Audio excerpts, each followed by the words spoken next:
Internet, let's talk about the Henry Cavill Superman situation and what that means for the DCU going forward, the overall ramifications, what that could mean for next year's slate, and everything in general. This is huge. I've said it before, but I don't think it's really been grasped that this is the first time we've seen a shared universe end. We've had the Marvel Universe going for so long. We've had the Fast and the Furious universe, which is kind of shared. We had the attempt at the Dark Universe with the monsters, but we've never really seen one of these big tentpole shared universes end. This is unprecedented in a lot of ways. Now, I do think this is, in the macro, in the long term, a very good thing to be rebuilding from scratch. In the short term, it is pretty devastating. I think that Henry Cavill is one of the best casting decisions. Hard stop. I think Henry Cavill is Superman. I think Henry Cavill has proven he can be Superman for a myriad of different directors and has shown to love and know and embody this character. I want to make that very clear. I love Henry Cavill Superman. That being said, I have never seen anyone walk into a situation quite like what Peter Safran and James Gunn are currently facing. Now, this has been a tumultuous time for DC for a number of years, and they have faced pretty much every conceivable problem. And now on top of that, they're facing a merger which does allow certain tax breaks that are also unprecedented. Now, the Batgirl situation was the beginning of us realizing how daunting this transfer was going to be, how tumultuous it was going to be. But they can't do that again. You can never write off movies again. It's not like it's something you're like, oh, this didn't work out, write it off. So they really need to be full steam ahead, making sure they have all their ducks in a row. And we're seeing with things like the Westworld removal on HBO Max, they're trying to save money however they can, even with things that were once prosperous. All of this is very, very jarring and daunting. We've never seen anything quite like it, and I do honestly think a lot of it is to blame for the lockdown. When the lockdown happened, a lot of things were pushed out to streaming, which still isn't really as known a quantity as I think it's perceived. It's hard to make as much money as you need to recoup a $200 million movie on a $7 or $8 a month streaming service that 5 people share. It's just not a thing. So I think people rush to get things on streaming, and I think we're seeing now, a little over a year later, the permanent ramifications. I think that movies of this scale have to be theatrical. I think that we're going to see a lot of impact that we're going to look back on 2020 and 2021 as being the casualties of all of that. And I think the Henry Cavill Superman thing is largely a casualty of timing, circumstance, and a lot of moving parts. So I do think with Henry Cavill out as Superman, that does mean a hard reset of the DCU. I think that there are 4 DC films coming out next year in 2023. We have 1 per quarter, and I don't think they're going to stay in the order they're in. As it currently stands, we have Shazam coming out in March, which is, I do believe, unfortunately, the end of that universe, which I love. I love the Shazamily. It was originally seemingly set as its own universe. In the first film, it didn't feel like it tied directly. Then there was that late in the film scene, which kept Cavill's head off, that tied it, but not really. Then the second film, and remember the voice of Batman in the toy was not anyone we'd seen, and the animation at the end was hand-drawn. We didn't meet any other heroes.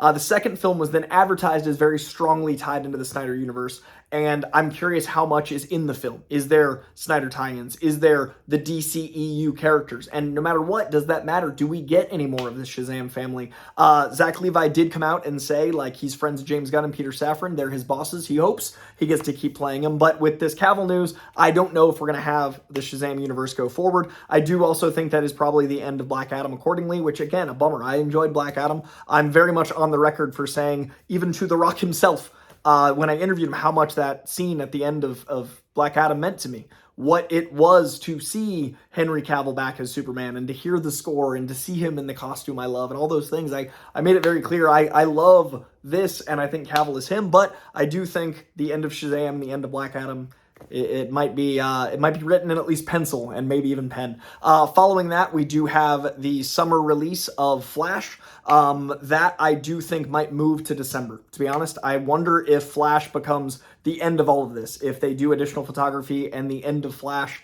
is Flashpoint ending this universe. But that would mean it would have to move with Aquaman. Aquaman is due out in December. Flash is due out in early summer in May. I've heard nothing but amazing things about Flash. I think Flash is Apparently Dark Knight level good. I'm very curious. I love the story of Flashpoint. It's big, it's huge. It could be a universe reset, but it also allows for a lot of cameos, a lot of goodbyes, a lot of moments, and maybe that's how we say goodbye to a lot of these characters, a lot of this universe. But that would mean moving Aquaman, because Aquaman is due out in December. I can't imagine with a universe rewrite they'd want then to have Aquaman come out. How they're going to have an Aquaman 2 in the age of all of this resetting, I don't know. That's why I think it might move. And then in the middle of all this, in August, we've got Blue Beetle.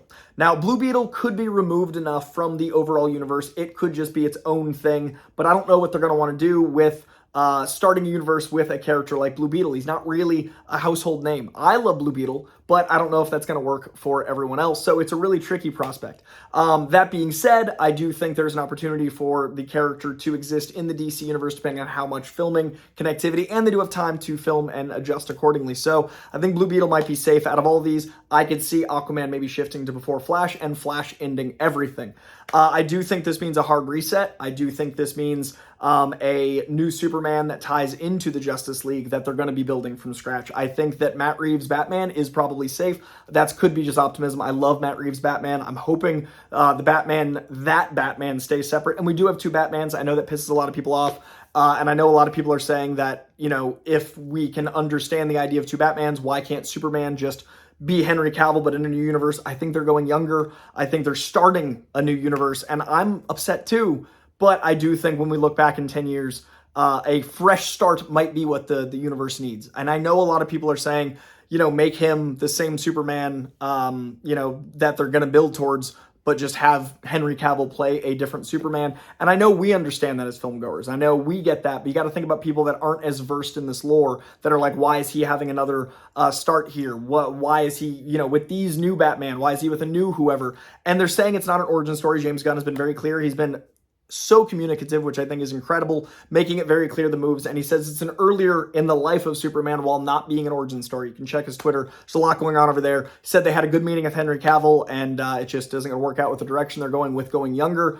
I do think this means everything we've seen in the DC universe, except maybe Batman, because it does feel separate, is going to be restarted. I think Joker 2 is safely on the side. I think the Batman and the Gotham show, which might be an Asylum show, might be a Gotham PD show, might be the Penguin show. There's a lot of, you know, moving parts there, but I think the Penguin show seems the most likely as far as its heart. Colin Farrell said in a recent Actors on Actors interview with Jamie Lee Curtis that was filming in likely February or March, I do think that's still moving. So my big curiosity is Blue Beetle, and my big curiosity is if Aquaman stays in December, but I do think everything else is a new start. I think we get a new Green Lantern soon, and I think in Q1, there's a giant DC fandom-esque announcement making all of this at least somewhat clear, and then I think in this year's Comic-Con, we have the biggest DC announcement of all time, and James Gunn comes out with Peter Safran, and they reveal a large amount of characters. I think we finally get a Green Lantern of yore. We finally get a huge Green Lantern announcement. I think we've got Jon Stewart. I think we get, you know, a new world of these characters. But what that means for the current Supergirl, the current situation with all these characters, I don't think they get to really keep going. So it's a rough break. Ben Affleck apparently has been courted to direct something. I do think that we're probably going to see the last of him as our Batman in 2023. A lot of things up in the air, but I do think this is a brand new start. And I think, again, in 10 years we'll look back, it'll be a good thing. But for now it's really hard because this man in the cape has been incredible. And Henry Cavill was Superman, man. I see him as Superman. Like, the guy is Superman. So it's a bummer that the casualty of all this is some of these amazing casting choices and decisions. I do think Jason Momoa is going to come back in another form, hopefully Lobo. I think Peacemaker's in a tricky spot because it had that scene with everyone, but Peacemaker Season 2 might go forward. Crazy, unprecedented times. And I could see 2024 Christmas, a Superman movie with a new Superman. And then I could see a Batman movie soon thereafter, a Green Lantern movie soon thereafter, a Wonder Woman movie soon thereafter, and have maybe a quarterly movie, maybe 3 a year, but I could see a quarterly movie at DC and make this universe, build it out, big, bold, fast. Yeah, this is crazy. We've never seen a shared universe end. It's gonna hurt. It's gonna have some decisions we don't like, but hopefully, in Peter Safran and James Gunn, I trust. Peter Safran brought us Shazam. He brought us Peacemaker. James Gunn obviously directed Peacemaker, brought us The Suicide Squad, is one of the biggest, most compassionate towards nerds.